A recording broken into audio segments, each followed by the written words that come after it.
nyiptake ketemu sliramu.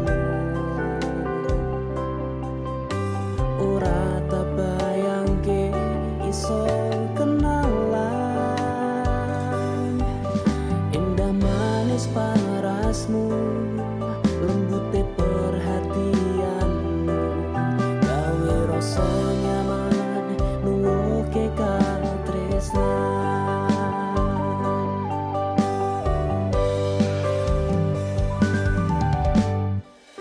Senajan sedelo senenge atiku, kowe bisa ngukir tresno, ojo